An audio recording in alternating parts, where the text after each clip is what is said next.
Kemarin kasus yang lagi baru terjadi adalah masalah kiai sexual abusive Ya. dengan 50 santri itu. Tidak ada intervensi yang dianggap efektif terhadap pelaku kejahatan seksual. Negara-negara di dunia, hukuman yang diberikan adalah hukuman penjara seumur hidup. Kenapa hukuman seumur hidup? Karena memang kecenderungan untuk mengejar kembali korbannya itu juga besar. Kita bisa hitung di Indonesia berapa banyak korban kekerasan kejahatan seksual ini, baik anak dan perempuan gitu. Nah, bagaimana masa depan kita pertaruhkan kalau anak-anak dan perempuan Indonesia itu habis menjadi korban?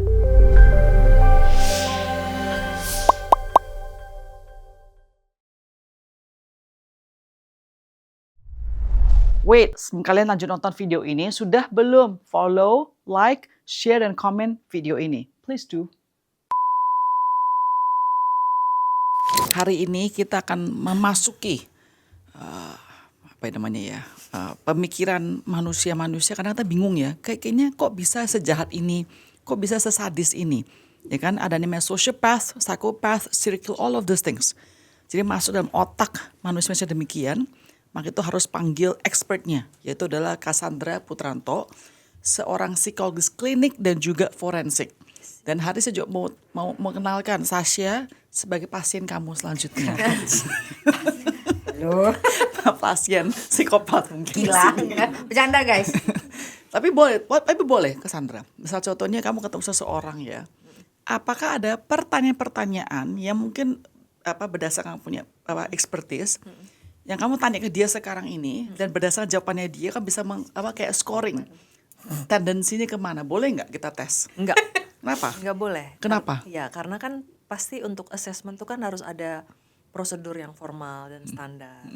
Dan yang jelas tentu nggak bisa hanya melibatkan tanya jawab saja. Jadi selain ada observasi, ada wawancara, kemudian juga ada beberapa alat tes yang harus diberikan. Kan nggak bisa hanya Lihat-lihat gitu ya. Jadi dari hasil percakapan hari ini kita tidak bisa menunjukkan bahwa seseorang itu ada kelainan psikologis ini, nggak bisa.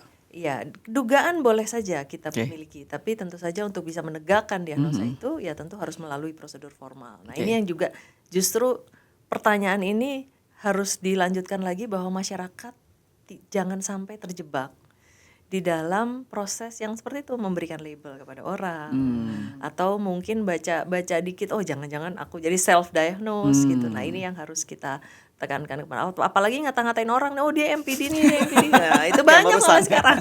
Wait, jadi NPD termasuk dalam psikologis yang tadi kamu mengatakan spektrum itu luar biasa ya. Iya. Dari hal seperti kita suka easily ngomong, lu NPD, lu narsis, sampai ke tadi yang kita mungkin bicara serial killer dan lain sebagainya. Antisocial personality disorder, ya. Antisocial person disorder. Induknya sama nih, personality disorder. Cuman kan memang ada personality beberapa disorder. jenis. Oke, alright.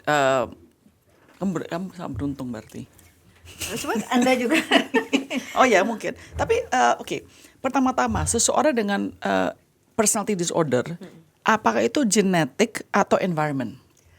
Kalau penelitian membuktikan bahwa itu bukan disebabkan oleh satu faktor tunggal, tetapi memang ada beberapa faktor. Ya, yang jelas selalu kita kenal dengan istilah biopsikososial lah. Apa? Biopsikososial. Oke. Jadi ada biologisnya, Biologis, genetisnya, ada psikologisnya, mungkin ada perjalanan pengalaman hidup, proses belajar, lalu kemudian interaksi dan apapun pengalaman yang dialami sejak dari lahir sampai dewasa. Oke. Jadi 3 faktor ini biasanya memainkan peran untuk membentuk seseorang punya karakter yang mungkin jadi personality disorder. Ya. Oke, sorry. Alright. Cassandra sendiri sudah berapa lama mengerjakan psikologi forensik ini? Baru sih ya, mungkin sekitar 24 tahun. Buat lama dong, 20 tahun kok baru. 24 Baru tahun. 24 tahun. Ya oke, berarti lumayan experience ya. Dan Psikolog forensik 24 tahun, psikolog klinis 34 tahun. oke. Apa sih perbedaannya psikolog klinis sama psikolog forensik?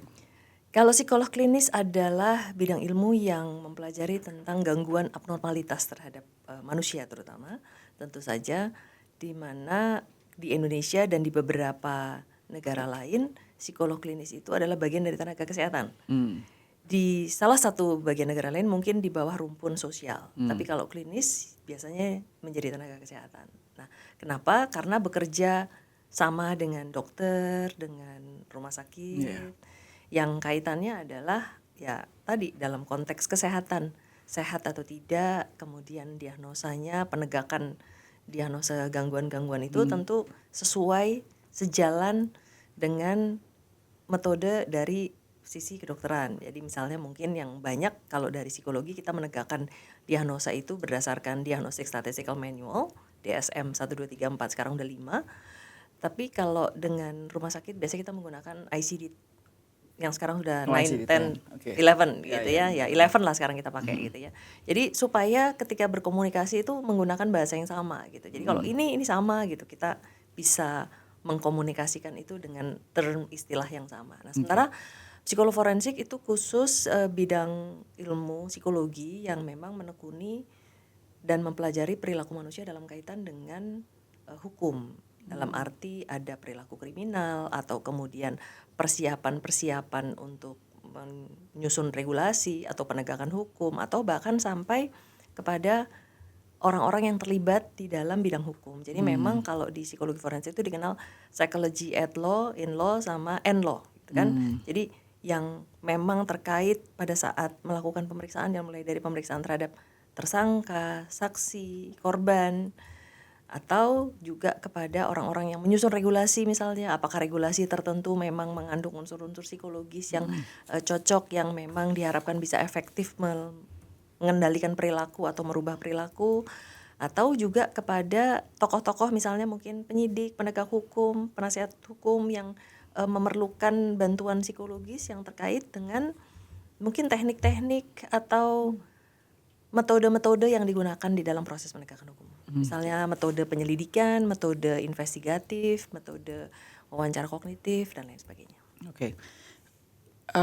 Ada beberapa kasus yang di mana Cassandra adalah sebagai expert witness ya. Ya. Mungkin yang paling terkenal adalah contohnya, sebelumnya adalah hal-hal dari contohnya terorisme Siap. sampai pembunuhan sudah pasti. Siap. Dan yang mungkin sangat terkenal adalah pembunuhan serial killer dan mutilasi seseorang bernama Rian Jombang. Kasusnya kan luar biasa, pas itu kan capture people's punya attention karena luar biasa horrific ya the crime-nya ini. Oke, can you bisa nggak share sedikit tentang pengalaman kamu pertama kali ketemu dengan katanya suspek atau sih sudah terpidana mati kan? dengan Rian ini? Jadi memang seorang psikolog forensik ketika dilibatkan itu dia bisa menjadi expert langsung atau secara tidak langsung dengan opini banding. Jadi pada saat itu kebetulan saya tidak dilibatkan, tapi teman-teman dari Asosiasi Psikologi Forensik yang turun. Kami kalau meriksa itu nggak bisa sendiri, jadi harus dalam tim. Tujuannya supaya lebih objektif tentu saja. Minimal untuk pemeriksaan satu orang saja kita mungkin butuh bisa 3, 4, atau 5 orang nih. Dan semuanya apakah harus harus forensic psychologist? Harus. Dan harus punya sertifikasi kompetensi dari Lembaga Sertifikasi Profesi Psikologi Indonesia. Nah, tapi kan kembali lagi ya kepada orang-orangnya, kadang-kadang mungkin nggak punya, tapi terus atau satu orang aja yang punya. Tapi kalau saya sendiri secara pribadi menegakkan aturan yang sangat ketat dalam hal ini bahwa siapapun yang terlibat kalau namanya mau ditulis di dalam laporan itu dia harus punya sertifikat kompetensi. Tapi kalau misalnya yang kayak mungkin ada tester atau mungkin asisten yang mungkin diperbantukan untuk dari sisi administratif boleh saja, tapi kan namanya tidak masuk ya. Tapi yang masuk, yang ikut melakukan analisa, yang melakukan scoring dan interpretasi tentu saja harus punya sertifikasi sebagai psikolog forensik dari Lembaga Sertifikasi Profesi Psikologi Indonesia. Nah, di saat itu yang bertugas kebetulan ada tim lain gitu ya. Kenapa saya tidak terlibat pada saat itu? Karena pemeriksaannya dilakukan di luar kota pada saat itu. Sebenarnya bisa saja, cuman karena kalau sebagai psikolog klinis itu kami bekerja hanya berdasarkan izin praktek yang sesuai tertera di dalam izin praktek kita, di mana kita seperti dokter hanya boleh punya 3. Jadi kalau misalnya di Jakarta atau Jakarta Selatan daerah ini selesai gitu. Tapi kalau psikolog forensik bisa di seluruh Indonesia. Nah, sebetulnya memungkinkan, tapi waktu itu karena waktu jadi saya tidak ikut di dalam tim. Tetapi tentu pembahasan-pembahasan seringkali dilibatkan begitu ya, karena ada diskusi dan lain sebagainya.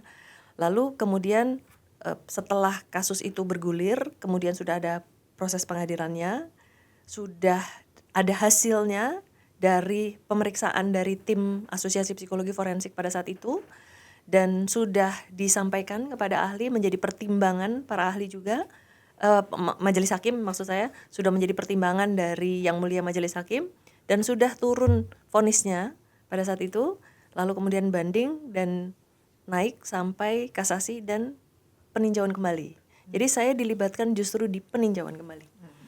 Karena dari perjalanan proses pemeriksaan sampai penuntutan dan bahkan sampai proses peradilan dan menghasilkan vonis tersebut, itu memang cukup banyak mungkin kontroversi.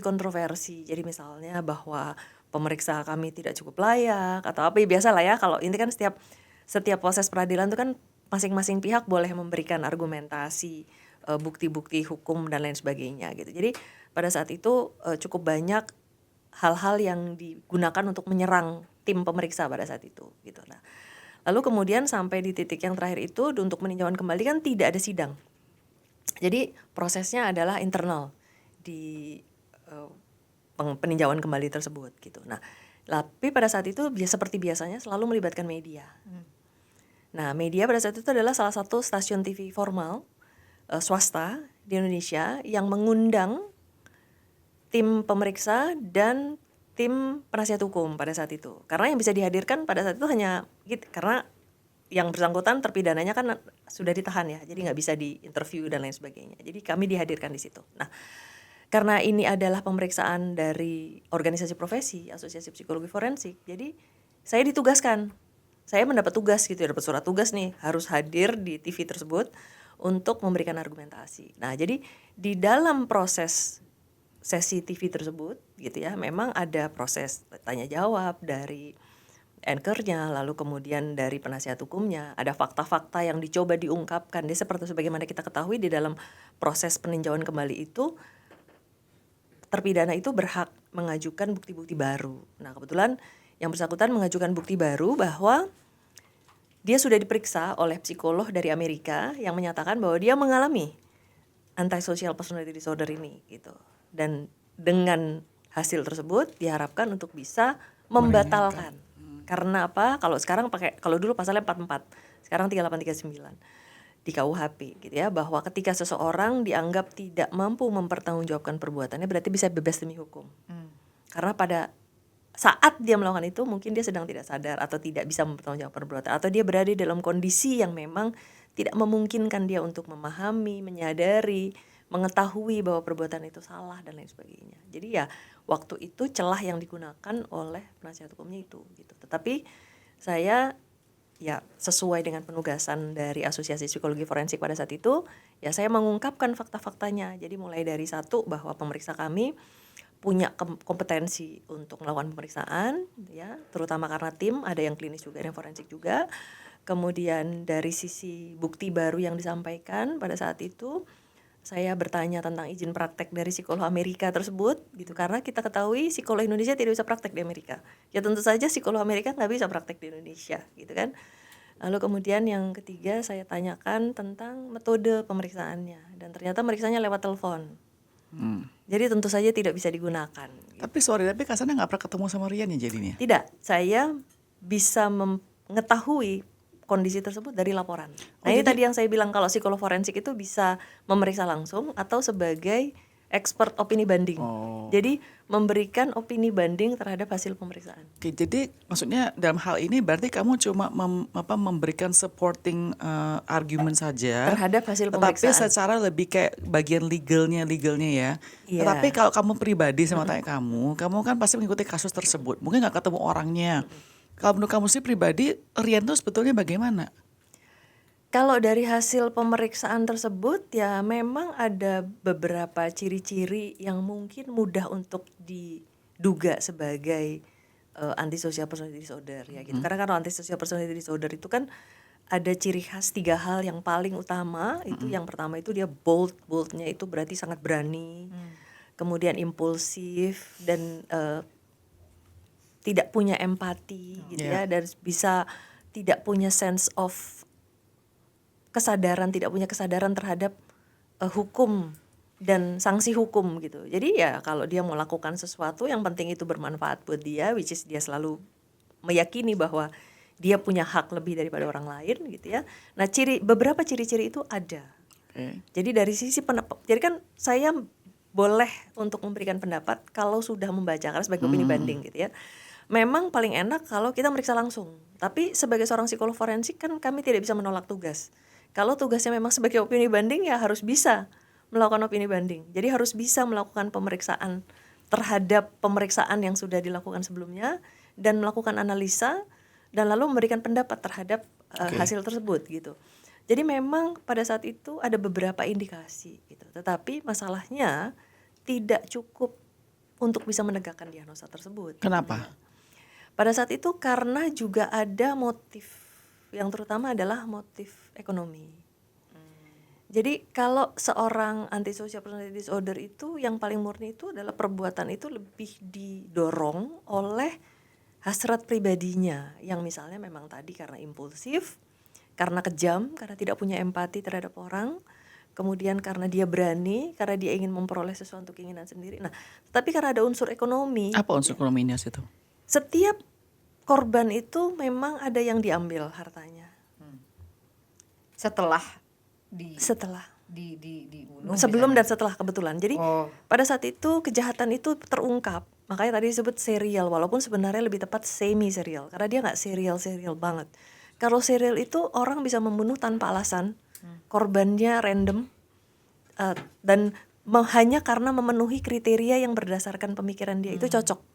Misalnya korbannya harus perempuan, usianya sekian, rambutnya harus panjang atau apa gitu ya. Jadi kalau serial tuh gitu. Nah ini nggak tepat sebenarnya disebut serial. Tapi dia membunuh berapa orang? Tapi karena dia membunuh berapa orang jadi disebut serial gitu ya. Nah, tapi kembali lagi karena motifnya ekonomi. Ketahuan itu karena kasusnya pada saat itu di Jakarta dia tidak punya tanah untuk menyembunyikan jenazah korbannya, sehingga akhirnya pilihannya adalah dimutilasi.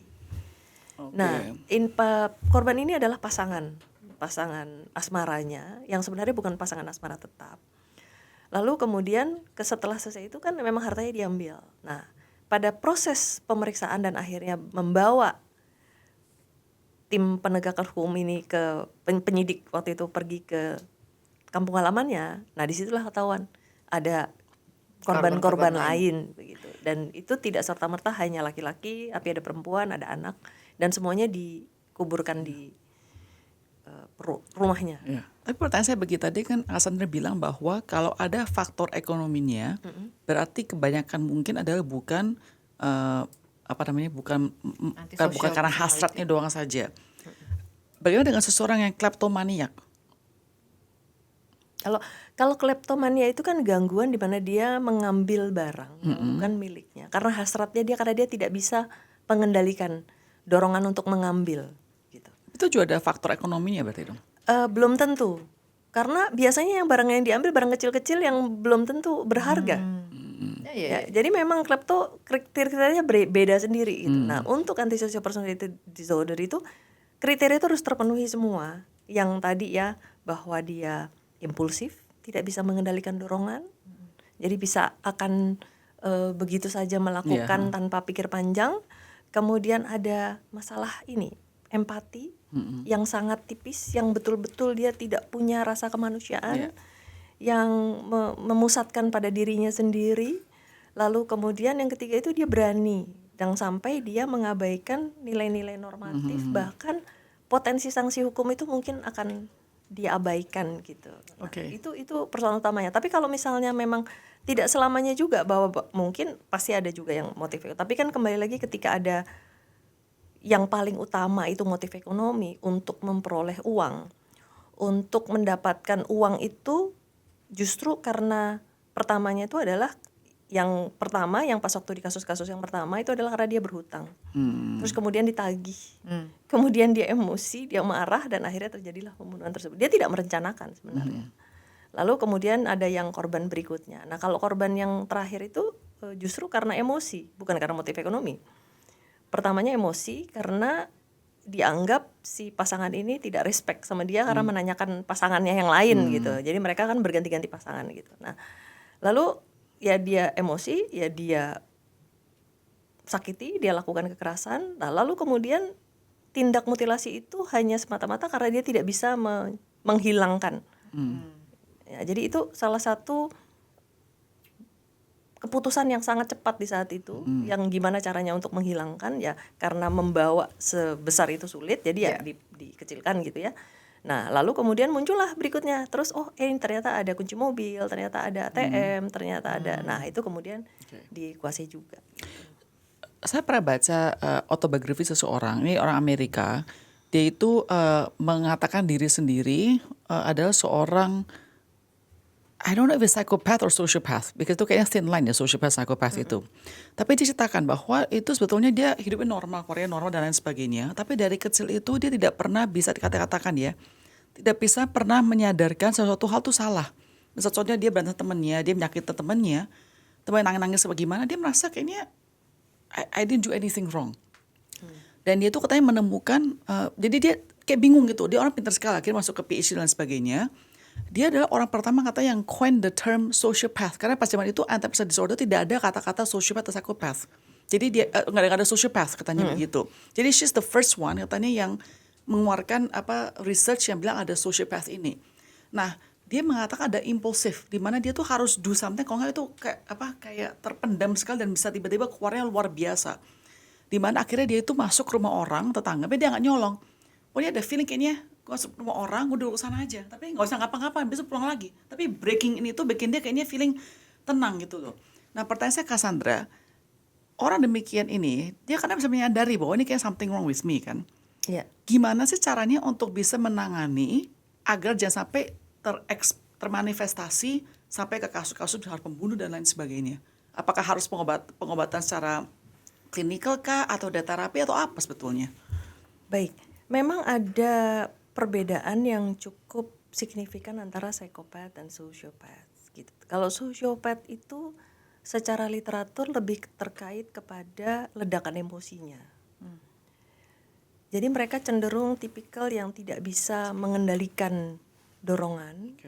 Dia akan melakukan apa yang dia rasakan saat itu sangat penting hanya untuk memuaskan keinginan dia, makanya tadi ya breaking in, masuk ke dalam rumah orang dan lain sebagainya, itu lebih ke sosiopat, jadi lebih ke ketidakmampuan mengendalikannya. Nah, kalau psikopat itu lebih ke ada itu juga, tetapi dia lebih banyak ke masalah non empatinya.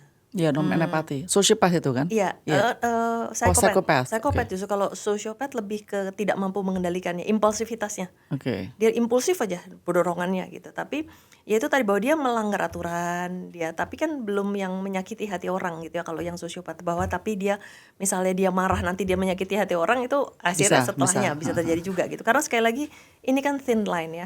Tapi balik lagi sosiopat itu tuh lebih kepada ledakan-ledakan emosi dan ketidakmampuan mengendalikan dorongan-dorongan sampai akhirnya melakukan perbuatan-perbuatan sampai yang perbuatan melanggar hukum. Tapi kalau yang psikopat itu lebih justru ada unsur unempati, tapi biasanya sangat charming. Dia nggak meledak-ledak justru.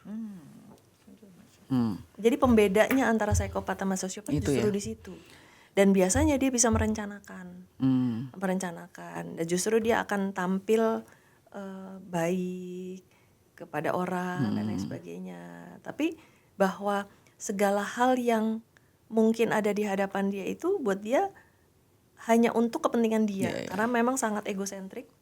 Dia tidak peduli pada orang, dia tidak punya rasa kemanusiaan, ya kan? Bedanya sama sosiopat kan tadi mungkin dia masih punya, tapi dia nggak bisa kontrol aja gitu. Sorry, saya mau kasih bukunya Judi nih, Sociopath a Memoir. The writer namanya Patrick Young, tapi PhD, tapi she's a she, Patrick Young. So tapi tadi pertanyaan dia belum selesai. Gimana mengkontrolnya. Tapi yang paling penting pembedanya adalah dibandingkan gangguan psikologi ini, gangguan personality disorder ini dibandingkan gangguan lain seperti gangguan psikotik adalah mereka menyadari.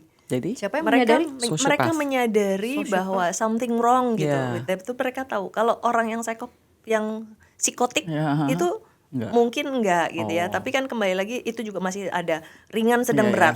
Nah, kalau yang ringan mungkin masih bisa. Wah, ini saya ada halusinasi, ini ada pikiran-pikiran yang itu dia masih berasa gitu. Nah, tapi balik lagi ini masih ada ringan sedang berat yang akhirnya bisa membedakan ini juga. Nah, tetapi yang jelas bahwa personality disorder kalau diaksis itu, kalau kami dari tenaga kesehatan dan tenaga medis itu kan menggunakan aksis ya, aksis 1, aksis 2, 3, 4, 5 gitu. Nah, letaknya dari personality disorder itu ada di aksis 2. Jadi dia bukan aksis sindrom klinis utama. Nah, biasanya psikiater sama psikolog ini selalu bagian psikolog aja nih, bagian psikiater aja deh gitu ya, karena memang sulit sekali gitu ya. Kalau gangguan klinis lain mungkin psikiater masih bisa kasih obat. Jadi misalnya dia depresi, oke dikasih antidepresan. Dia cemas, dikasih anti cemas. Dia psikotik, dikasih anti psikotik gitu kan. Jadi ada solusi-solusi yang mungkin bisa diharapkan. Nah, kalau personality disorder itu susah. Mereka nggak bisa dikasih obat. Dikasih obat bisa bikin tambah parah gangguannya gitu ya. Apalagi kalau misalnya yang gangguannya juga modelnya kayak multiple personality nih. Dissociative disorder ya. Itu nggak bisa dikasih obat justru. Dikasih obat itu harus hati-hati sekali karena justru obat itu bisa memperparah gangguannya gitu. Nah, personality disorder tuh mirip dengan dissociative disorder tuh dalam arti dia itu kalau dikasih nggak ada obat yang bisa mengobati itu. Dan persoalannya kembali lagi tadi biopsikososial. Jadi genetik, psikologis, lalu kemudian pola asuh dan juga belajar dan interaksi sosial gitu ya. Nah, apa yang bisa dilakukan untuk mencegah ini dia persoalannya dan problematiknya gitu ya.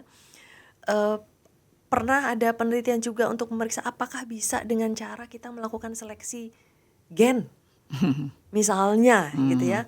Apakah memungkinkan kalau misalnya ternyata ada individu-individu yang memang sudah diketahui punya gen cikal bakal ini kemudian kita pisahin gitu ya dari kecil untuk supaya dia tidak melakukan itu gitu ya, lalu kemudian kita berikan lingkungan yang terbaik dan lain sebagainya, sulit.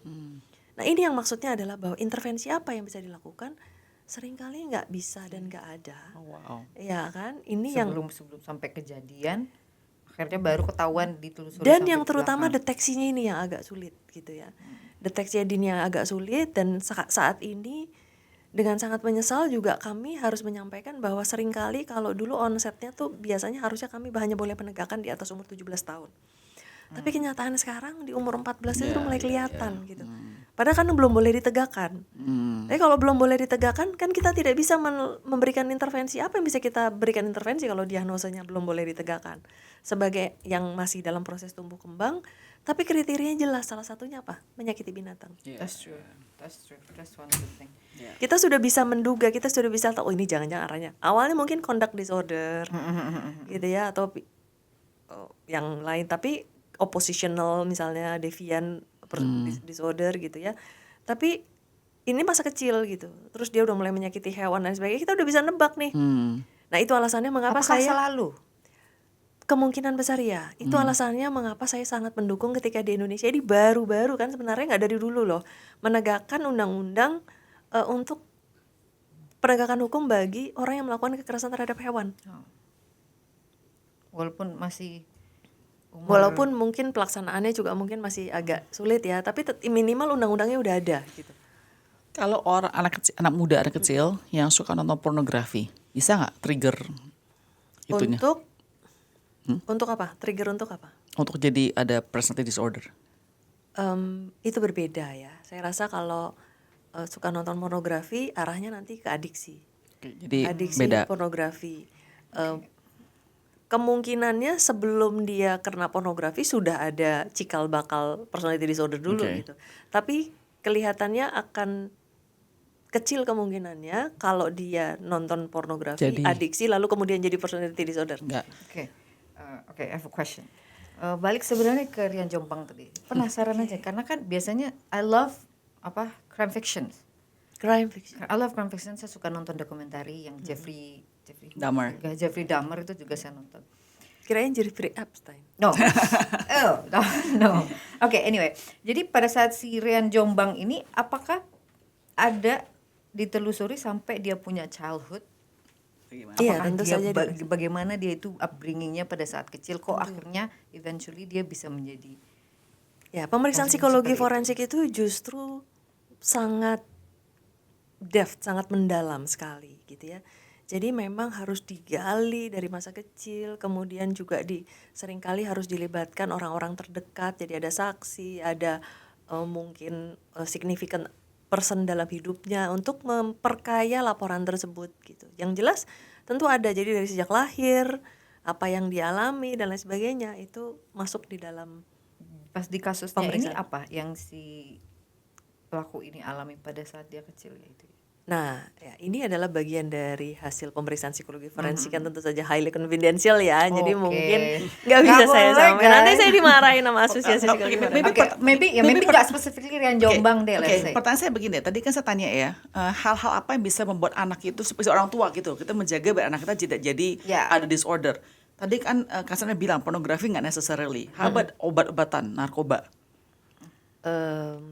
Bisa kalau Bisa. narkotika, karena narkotika dan obat-obatan itu merubah perilaku, Oke. merubah pola pikir dan perilaku gitu Oke. ya. Jadi akhirnya ada bagian-bagian, terutama ya kembali lagi ketika kita bicara tadi penyebab ya. Ini sekarang saya gabung aja nih pertanyaannya sekalian. Orang yang dengan personality disorder itu saya bahas tidak secara kasus tapi secara ilmiah dan dari hasil penelitian. Jadi penyebabnya tadi yang pertama biasanya ada masalah dengan genetik, mungkin itu bawaannya, turunannya, atau ada gangguan di otak. Salah satunya adalah prefrontal cortex, karena memang prefrontal cortex itu yang ada di bagian depan ini adalah bagian yang sangat bertanggung jawab untuk pengambilan keputusan.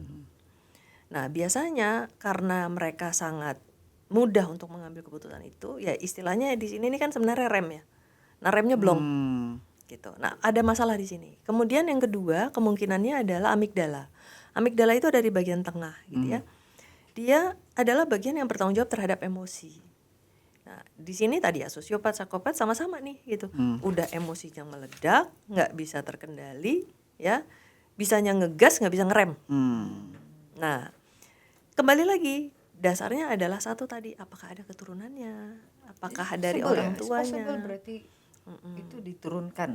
Ya, Born with it lah. Ya, in ya, a ya, sense. ya. born with it itu ada gitu. Tapi kan kembali lagi tidak berdiri sendiri tadi di Ya, awal ya, kita ya, udah ya, bilang. ya. Satu, tadi ada gangguan dari sisi otaknya, hormonalnya, gennya gitu ya. Nah, ini masih dalam penyelidikan nih, apakah dari ada Ya, ya, ya. genetik kromosom tertentu yang mungkin bertanggung jawab terhadap itu gitu ya.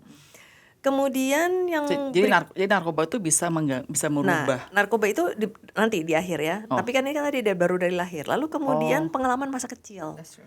Nah, ini misalnya rasa sakit yang begitu luar biasa karena tersiksa, ada siksaan. Jadi kekerasan lebih tepat sebenarnya. Kekerasan pada anak ini. Kekerasan, betul. Pada Jadi, anak ini. Betul. Jadi dia mengalami kekerasan, pengabaian, penelantaran, itu semakin memicu gitu ya. Lalu kemudian Wait, sorry. Tapi pertanyaan saya gini, jadi maksudnya harus ada yang tadi masalah dengan otaknya dulu. Betul. Kalau otaknya nggak ada, kok kekerasan nggak bakal kayak begitu kan? ya Oke. lebih kecil kemungkinannya. Oke, gitu. sorry, go Jadi ahead, tadi go kan ahead. biopsikososial. Jadi Nah, ada step-stepsnya gitu ya. Oke, Betul, oke. ya psikososialnya ini tadi proses belajar, kemudian interaksi dengan orang. Jadi bagaimana orang, tapi kan balik lagi ini not necessarily harus ada 3, Iya, iya. tapi nggak bisa hanya sendiri, nggak bisa genetik doang, nggak bisa ini doang, nggak bisa sosial doang gitu. Nah, lalu kemudian narkotika. Nah, narkotika itu adalah salah satu yang memang mengakibatkan brain disorder.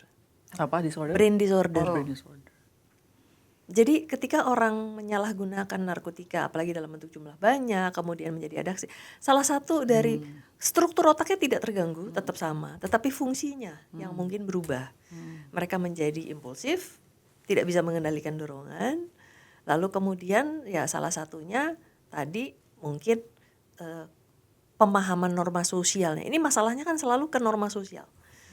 Mereka orang-orang dengan personality disorder ini adalah orang-orang yang mengabaikan dan menabrak semua tatanan nilai moral, sosial dan hukum yang ada gitu. Jadi di dalam benak mereka dalam bahwa hanya diri mereka lah yang lebih penting. Jadi kita bernegara, kita bermasyarakat kan pasti ada tatanan nilai hukum, nilai moral, nilai agama. Nah, itu semua lewat. So psikopat itu tidak sadar mereka psikopat.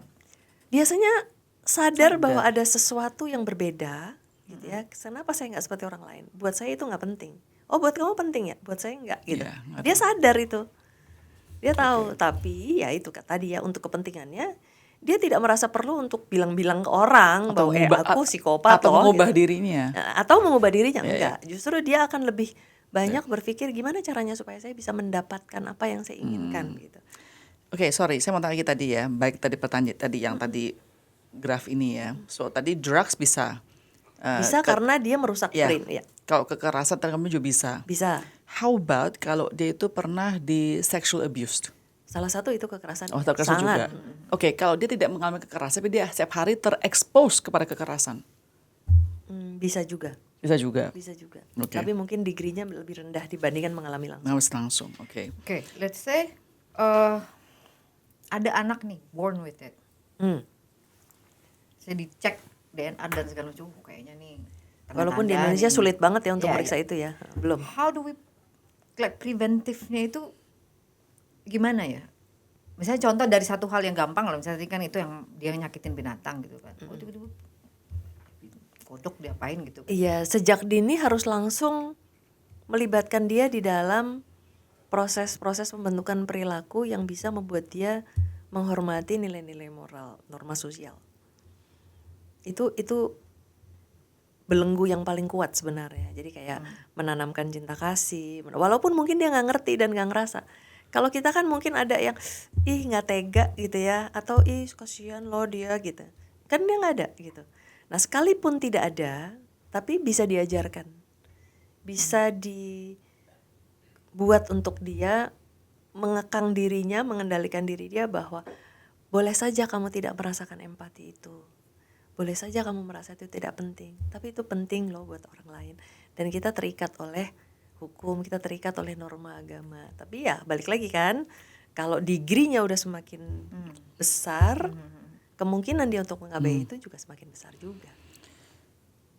Kemarin kasus yang lagi baru terjadi adalah masalah kiai sexual abusive Ya. dengan 50 santri itu. Ya. Kan santri bukan directly involved ya dengan kasus ini, tapi based on yang kamu telah baca dan telah mungkin analisa ya, what is your take on it? Apakah kayak ini ada person disorder atau cuma ya hasrat manusia? Hasrat apa? Lust, hasrat kan? Nafsu. Yang jelas karena kasus ini masih berjalan, tentu saya tidak diperkenankan untuk memberikan analisa sebenarnya. Ya.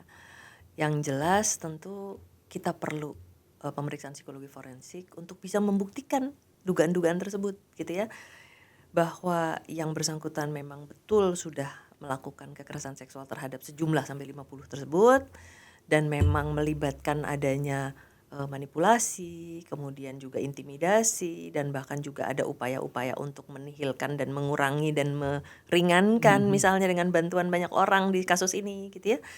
Tapi itu semua harus bisa dilakukan pemeriksaan psikologi forensik yang spesifik, yang mendalam terhadap yang bersangkutan karena kasus ini masih berjalan. Nah, yang bisa saya sampaikan adalah mari kita belajar dari kasus-kasus yang sudah ada dan tidak hanya di negara ini, tapi juga di negara lain. Nah, saya berani menyampaikan bahwa sampai saat ini tidak ada intervensi yang dianggap efektif terhadap pelaku kejahatan seksual, terhadap korban yang banyak, baik anak ataupun perempuan. Di dunia, negara-negara di dunia, hukuman yang diberikan adalah hukuman penjara seumur hidup. Terutama Korea Selatan, Amerika Serikat, Australia, dan di beberapa negara-negara Eropa. Nah, kenapa hukuman seumur hidup, penjara seumur? Karena memang kecenderungan untuk melakukan lagi itu besar.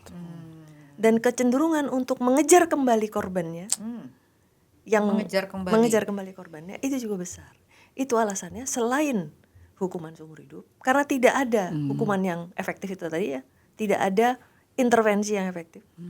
Kemudian yang kedua, kalau misalnya memang mau keluar kan, untuk kemanusiaan kan pasti kita masih bisa memberikan izin untuk keluar, ya keluar. Nah, barulah diterapkan kebiri kimia. Jadi kebiri kimia itu bukan hukuman, tetapi untuk jaminan. Jadi hukumannya adalah penjara. Jadi jangan berpikir bahwa kebiri kimia satu udah berarti dia kehilangan. Enggak. Kebiri kimia itu hanya berlaku mungkin sekitar 3 bulan. Ya berarti berapa banyak biaya harus kita keluarkan Kalau itu berupa hukuman sampai seumur hidup harus disuntik terus gitu, nggak bisa. Dan dari tenaga kesehatan, tenaga medis juga mungkin pasti akan menolak untuk melakukan itu karena justru bertentangan dengan prinsip kesehatan sebenarnya. Jadi justru dilakukan itu kalau memang dia mau keluar dari fasilitas penjara I see. untuk mengamankan masyarakat, melindungi masyarakat, karena tujuan dari hukum kan itu. Kemudian yang ketiga ini gelang kaki, Monitor. monitor. Ya, jadi memang itu tujuannya untuk mendeteksi yang kalau misalnya dia mulai mendekati korbannya dengan radius tertentu, bunyi dia, gitu. Nah, ini alasannya mengapa digunakan 3 ini, karena memang tidak ada intervensi yang efektif. Tidak ada rehab yang efektif juga. Tidak ada rehab yang kita apalagi di Indonesia. Yeah. Rehabilitasi kita ya mungkin kita punya BNN ya, tapi saya berapa kali bicara Badan Narkotika Nasional kita punya, tapi badan adiksi pornografi, adiksi seksual dan itu belum ada nih gitu. Benar-benar.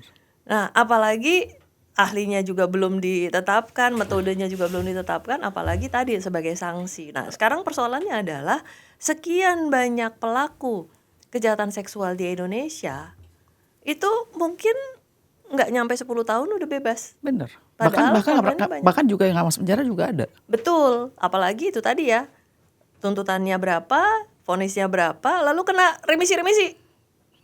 Dan persoalannya adalah dia akan keluar lagi dan itu akan membahayakan masyarakat sebenarnya gitu. Nah, jadi kembali lagi kita sebenarnya harus bisa ya mungkin bertentangan dengan banyak pendapat ya, tapi kayak misalnya di Cina kita ketahui mereka sangat tegas. Mereka sangat tegas karena apa? Karena mereka sangat menghargai hidup dan kehidupan dari anak dan perempuan untuk masa depan gitu. Kalau bayangin kalau kita bisa hitung di Indonesia berapa banyak korban kekerasan kejahatan seksual ini, baik anak dan perempuan gitu.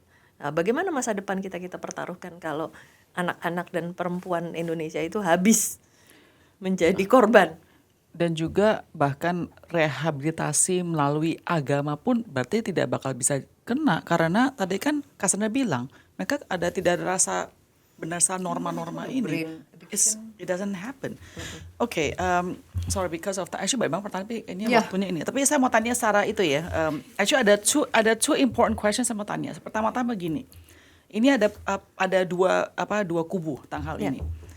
Tadi kan Cassandra bilang addiction it's not a personal disorder, tapi juga satu gangguan ya, benar nggak sih? Ya. I would say. Oke. Ya, gangguan. Contohnya kita ngomong masalah itu deh drug abuse. Oke. Apakah itu adalah masalah psikologi dan fisiologi atau masalah orang betul bisa milih, lu tuh mau menjadi pecandu alkohol atau narkoba, atau emang dia itu sudah ada yang something errornya, makanya tidak bisa menolak gitu loh. What do you think of this? Semua penelitian di seluruh dunia sudah menyebutkan bahwa adiksi, terutama adiksi narkotika, adalah brain disorder. Jadi bukannya masalah you have a choice. Enggak. Oh wow. Jadi ada ketergantungan yang tidak bisa terkendali dan oleh karena itu harus melibatkan tenaga medis, tenaga psikolog, sosialnya juga harus diperhatikan gitu. Jadi memang itu nggak bisa kalau cuman, apalagi kalau cuman dengan pendekatan agama gitu ya, kamu harus insaf, kembalilah kepada, nggak bisa gitu. Karena itu emang udah gangguan dan apalagi ada brain disorder tadi saya sudah sebut gitu. Nah itu tentu harus ada perbaikan, pemulihan, rehabilitasi, psikofarmakologi itu sangat penting sebenarnya. Nah memang di dalam penanganan narkotika itu kan memang ada beberapa teknik ya, yang kalau misalnya mungkin di beberapa ada cold turkey yang emang gak dikasih obat sama sekali, atau yang mungkin pakai dikasih obat yang substitut, atau yang dikasih obat yang sifatnya mungkin bisa meringankan secara sistematik dan lain sebagainya. Itu kan teknik dari kedokteran medis untuk bisa mengobati. Tapi tentu saja harus melibatkan ahli dokter yang ahli dalam bidang adiksi ini untuk mengurangi ketergantungan secara biologisnya.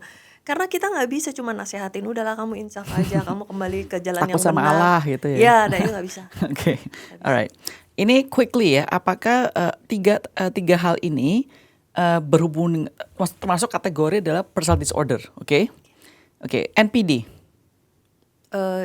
Termasuk salah satunya. Satunya, oke. Jadi kalau personality disorder ada 3: aneh, kemudian berhubungan dengan pemikiran dan diri sendiri, sama terhadap sosial. Oke. Nah, NPD itu termasuk di dalam 3 kategori. Oke, NPD berarti yes, oke. Yes. How about LGBT?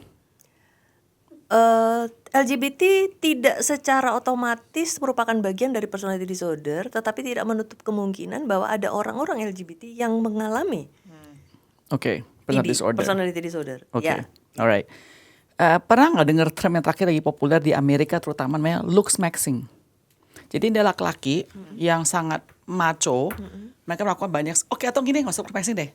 Semua laki dan perempuan yang sampai sering banget operasi itu operasi plastik, ya sampai to the point mereka mau harus perfectionist looknya, body-nya dan lain sebagainya. Itu masuk dalam kategori tersebut nggak?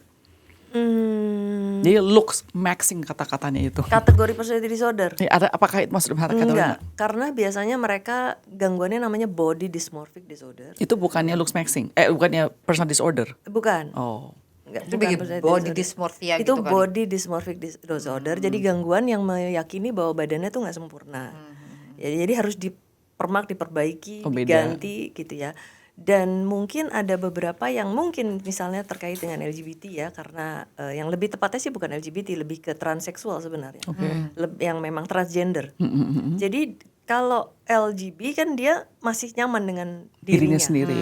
nggak masalah. T-nya ini yang Iya. mau mengganti Yang gitu T-nya, kan. yang transgender inilah yang dia ingin mengganti gitu. Dan bahkan mungkin kalau kita lihat, mungkin ini sifatnya agak fiksi ya gitu. Kalau kita ingat film Silence of the Lambs, Yeah, I remember. bahwa untuk melakukan operasi perubahan kelamin itu kan memang memerlukan proses yang sangat panjang, bahkan kalau luar negeri mungkin bisa sampai puluhan tahun sampai bisa diizinkan gitu ya. Nah, karena panjangnya akhirnya dia melakukan sendiri gitu. Dia menculik cewek-cewek, perempuan-perempuan yang dia sukai gitu ya. Nanti diambil nih kulit wajahnya diambil, kulit ininya diambil, kulit dadanya dia, rambutnya diambil gitu ya. Dia melakukan operasi sendiri jadinya gitu. Nah, mungkin itu masih fiksi, tapi kita bisa membayangkan bagaimana seorang transgender yang sangat ingin merubah dirinya dan tidak bisa mendapatkan bantuan. Nah, cuman kalau sekarang kan mungkin lebih mudah ya, ke Thailand sedikit mungkin udah oke gitu. Kalau Amerika mungkin agak susah gitu, tapi kalau ke Thailand bisa lebih mudah. Nah, jadi akhirnya bisa dilakukan apa yang dia inginkan. Tapi yang jelas yang membedakan dia dari personality disorder itu dia tidak ada tadi bold, berani, empati dan lain sebagainya, sama impulsifnya gitu. Dia lebih ke pusat pada diri sendiri bahwa dia ingin mengganti identitas dirinya, bentuk fisik dirinya untuk sesuai dengan keinginannya ya, termasuk di dalamnya ya tadi ya dadanya, ya pinggangnya, bahkan ada yang pinggangnya kecil sekali. Benar. Terus ini, tapi tidak otomatis bahwa mereka adalah personality disorder. Oke. Walaupun ada beberapa transgender yang memang punya Bisa jadi. memang punya personality disorder. Oh, sorry, I have one last question. Okay. Kan Cassandra Undang lagi aja, Bu. Next time ini ngomongannya beda ya. Oke. Kan kamu sudah 25 tahun tadi ya sebagai clinical forensik ini. 34 klinis, 24 forensik. 25 tahun, sorry. Dan melihat begitu banyak keanehan dan kebanggongan pemikiran manusia ya. Buat kamu jadi optimis gak sih humanity ini? Apakah trendingnya upward atau gimana? Apa are you like you're scared like oh my gosh people are like that, you know, atau gimana? Pribadi kamu, Cassandra? Saya selalu prihatin dan sedih dengan praktek yang memang ada masih di Indonesia karena masih jauh lah gitu ya. Kalau di Australia itu misalnya udah ada aturan untuk mereka yang mau bekerja di sekitar anak itu harus ada semacam SIM khusus 3 bulan sekali harus diperbaiki gitu, harus diperpanjang gitu. Atau bahkan saya pernah dulu minta dengan salah satu presiden Indonesia, Pak mohon izin tolong dong terapkan fingerprint test gitu. Kita tidak merusak atau tidak mengganggu, tidak mendiskriminasi, tapi minimal dia tidak boleh bekerja di dekat anak-anak kita. Ada database-nya lah ya. Iya kan? Semut aja kita masukin stopless loh. Semut. Gula kita masukin stopless supaya jauh dari semut. Artinya kita melindungi gula gitu ya, supaya tidak dimakan semut. Tapi balik lagi, masa anak-anak kita tidak kita lindungi. Nah, persoalannya adalah ketika banyak praktek-praktek yang mungkin masih belum sesuai gitu ya, proses penegakan hukumnya dan lain sebagainya. Jadi saya selalu pasti miris, sedih, saya hanya bisa berkomentar yang minimal mendukung korban, berorientasi pada korban, mendampingi mungkin masih di Lembaga Perlindungan Anak Indonesia juga atau di Komnas Perempuan kalau siapapun yang memang membutuhkan bantuan saya, Lembaga Perlindungan Saksi Korban saya juga seringkali membantu gitu ya. Tapi kembali lagi saya yakin harus ada orang yang selalu berjuang dengan segala kemirisan, tapi saya tidak akan pernah putus asa. Karena biar bagaimanapun harus ada minimal satu orang yang berteriak, ya. Dan akan lebih senang, makanya saya dengan senang hati datang kemari Thank you untuk so much. berkenalan, bertemu dan membahas. Karena podcast itu pasti dampaknya cukup besar dan itu pasti akan sering kali diputar, diulang kembali, orang bisa mendengarkan. Dan ini adalah, ya sekali lagi, saya mungkin sendiri kemarin, tetapi apabila sudah ada orang lain yang ikut membantu, tim di sini semua akan bisa semakin menyuarakan, dan saya berharap suatu saat mimpi kita bisa Amin. tercapai Amin. untuk mendapatkan Indonesia yang betul-betul bisa melindungi anak dan perempuan dari kejahatan-kejahatan semacam ini. Thank you so much ya Cassandra. Sama-sama. Very very insightful ya, benar sekali. Sayang loh nggak bisa didiagnosa realnya. Anda juga Bu. Nanti kita di belakang gitu. Thank you. Thank you guys.